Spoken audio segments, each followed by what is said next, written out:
Sebagai taruk ia tumbuh di hadapan Tuhan dan sebagai tunas dari tanah kering. Ia tidak tampan dan semaraknya pun tidak ada sehingga kita memandangnya, dan rupa pun tidak sehingga kita menginginkannya. Ia dihina dan dihindari orang, seperti orang yang berkesusahaan dan yang biasa menderita kesakitan. Ia sangat dihina sehingga orang menutup mukanya terhadap dia, dan bagi kita pun tidak masuk hitungan. Tetapi sesungguhnya penyakit kitalah yang ditanggungnya, dan kesengsaraan kita yang dipikulnya. Padahal kita mengira dia kena tulah, dipukul dan ditindas Allah. Tetapi dia tertikam oleh karena pemberontakan kita. Dia diremukan oleh karena kejahatan kita. Ganjaran yang mendatangkan keselamatan bagi kita dilimpahkan kepadanya. Dan oleh bilur-bilurnya kita menjadi sembuh. To show us the reason to live. Salam Bapak Ibu Saudara sekalian. Selamat pagi, selamat Paskah. Tentu setiap kita bersuka cita karena kita masih bisa beribadah walaupun di tengah-tengah keluarga untuk memperingati Paskah. Mari kita berdoa sebelum kita merenungkan firman Tuhan. Terima kasih Bapa untuk pagi hari ini. Kami bisa memuliakan nama-Mu, memuji nama-Mu, bahkan belajar bersama tentang firman Tuhan bersama dengan keluarga-keluarga kami masing-masing. Kami mengucap syukur dan kami merindukan kehadiran-Mu di tengah ibadah kami. Kiranya Engkau memberkati kami, Engkau menyatakan kuasa-Mu di tengah-tengah kami. Kami sambut kebenaran firman-Mu di dalam nama Tuhan Yesus Kristus. Amin. Mari kita buka Alkitab kita dari Yohanes pasal 20 ayat yang ke-19 sampai ayat yang ke-25. Demikian firman Tuhan. Yesus menampakkan diri kepada murid-muridnya.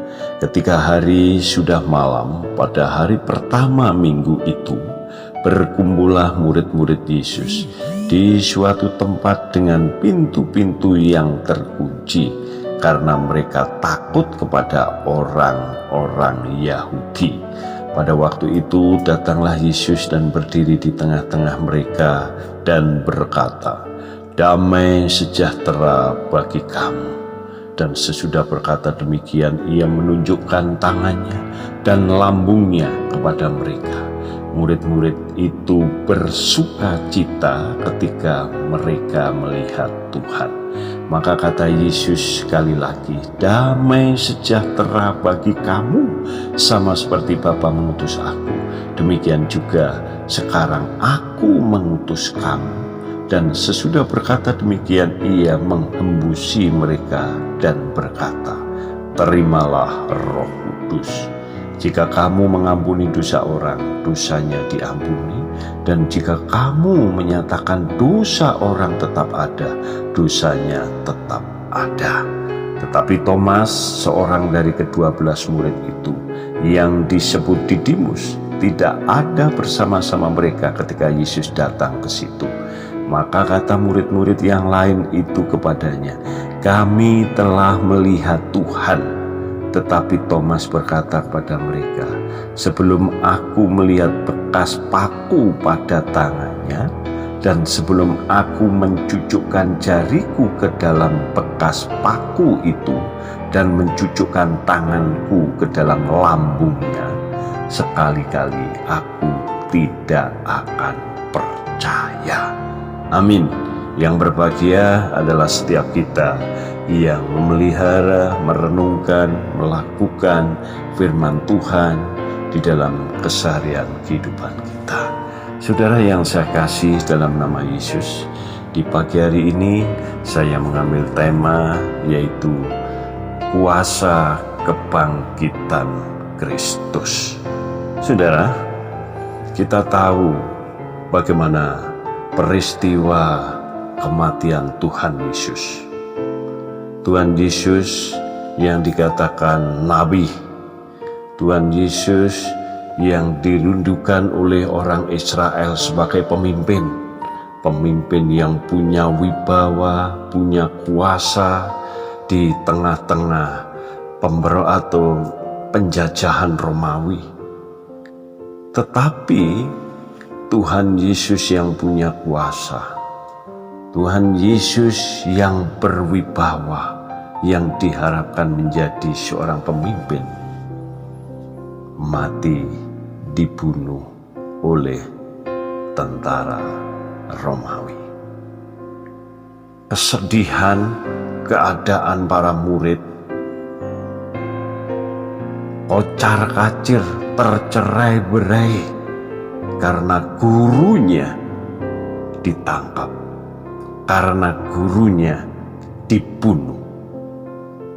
Saudara, ada ungkapan yang mengatakan kematian adalah musuh terakhir, tetapi bukan pemenang terakhir. Yesus mati, seakan-akan Yesus dikalahkan oleh maut. Tetapi kita melihat pada hari yang ketiga, Tuhan Yesus bangkit sebagai pemenang atas maut. Disinilah kita memiliki pengharapan.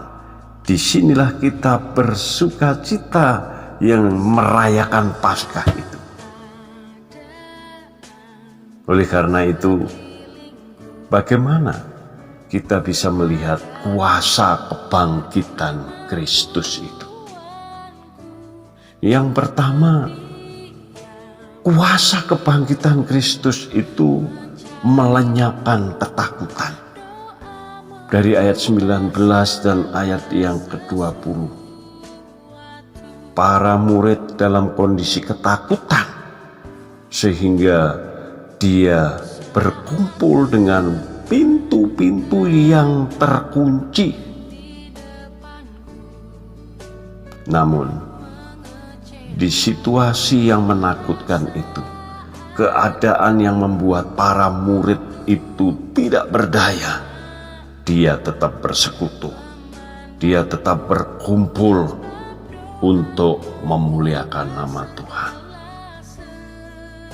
Tiba-tiba Yesus datang. Tiba-tiba sang gurunya yang tadinya mati hadir di tengah-tengah mereka. Sang guru yang bangkit dari kematian ini mengubah suasana hati para murid. Tadinya ketakutan, di sini berubah menjadi sukacita.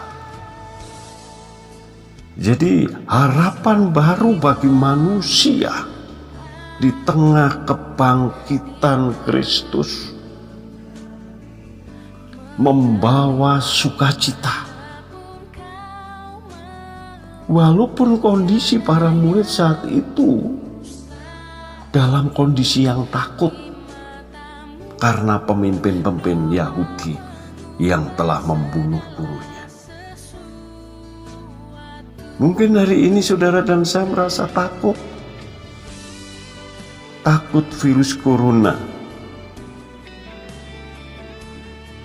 menghinggapi kita, menghinggapi keluarga kita, sanak saudara kita, atau kawan-kawan kita. Tetapi saudara, ketakutan yang kita alami ini, Tuhan tahu. Tuhan memberi pengharapan, kehadiran Kristus di tengah-tengah persekutuan orang percaya, melenyapkan ketakutan.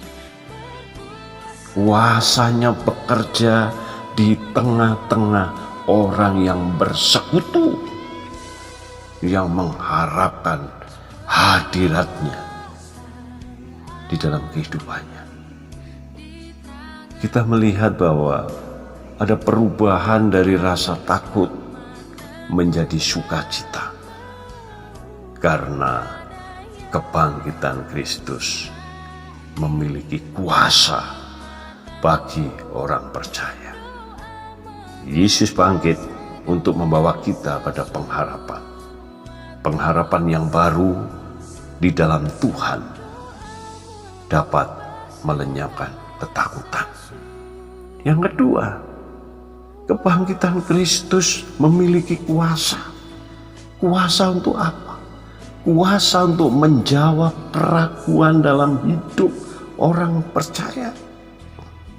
Di sana dikatakan bahwa Thomas, ketika Yesus menampakkan diri kepada murid-muridnya yang pertama, Thomas tidak hadir. Lalu murid-murid yang lain bersaksi bahwa dia sudah melihat Tuhan. Tetapi Thomas tidak percaya. Thomas ragu dengan kesaksian para murid. Thomas ini memiliki karakter atau watak yang mudah putus asa, kecil hati, pesimis, suka menyendiri, tidak berkumpul dengan murid-murid yang lain. Sehingga ketika ada kesaksian bahwa Yesus bangkit, Thomas bereaksi dengan keras. Sebelum aku melihat bekas paku dan mencucukkan tanganku ke bekas paku itu, dan menaruh tangan di bekas lambung, luka di lambung itu, sekali-kali tidak percaya. Apa yang tidak dipercayai oleh Thomas? Thomas tidak percaya bahwa Yesus bangkit, bahwa Mesias bangkit dari kematian. Thomas tidak percaya akan kuasa Allah yang sanggup membangkitkan orang mati. Mungkin di antara kita punya sikap yang meragukan Tuhan.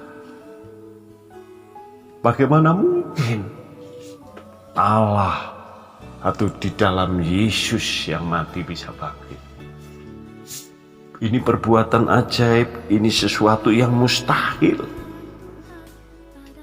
Mungkin kita menghadapi masalah, pergumulan, kesukaran dalam hidup kita, kita katakan mustahil, nggak mungkin.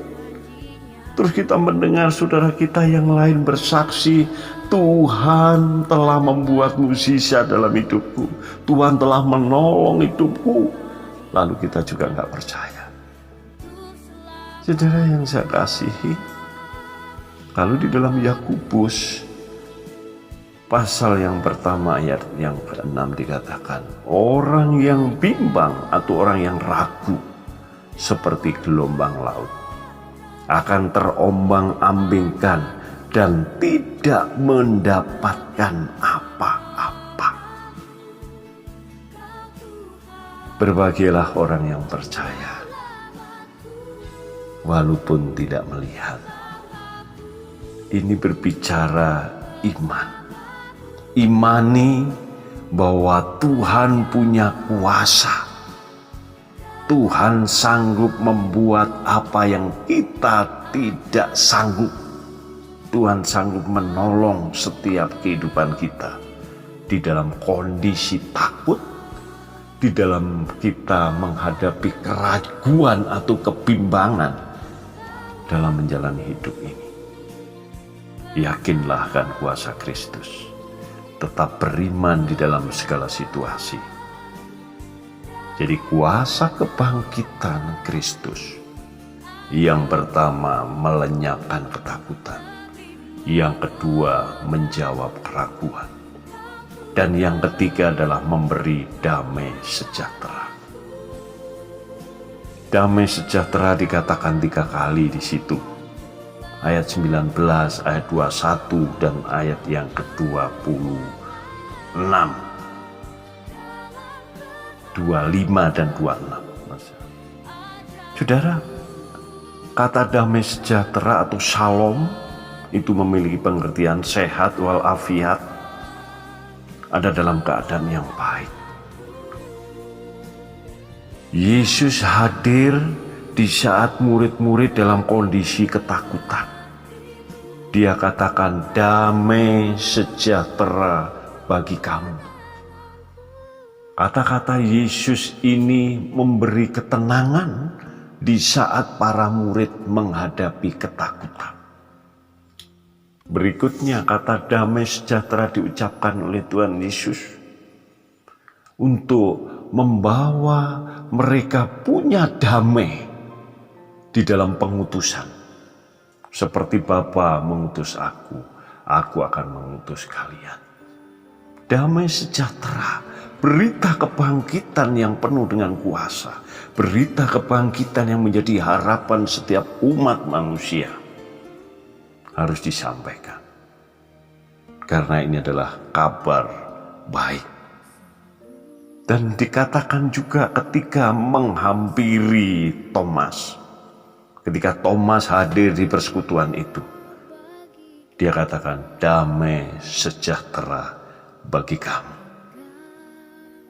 Tuhan hendak memastikan dalam kehidupan umat yang ragu-ragu dengan memberi damai sejahtera bagi setiap umatnya. Jadi damai sejahtera yang bagaimana? Padahal kondisi para murid takut, padahal kondisi para murid berputus asa, kondisi murid dalam kondisi yang tidak menentu. Tetapi Yesus datang dengan kuasa kebangkitannya memberi damai sejahtera. Ada ungkapan yang mengatakan bahwa bila di dalam kehidupan agama kita tidak ada damai sejahtera, maka ada kebocoran dalam kehidupan rohani kita. Saudara, marilah kita memiliki damai sejahtera yang melampaui segala akal itu, yang diberikan oleh Tuhan Yesus yang telah bangkit dari kematian. Amin.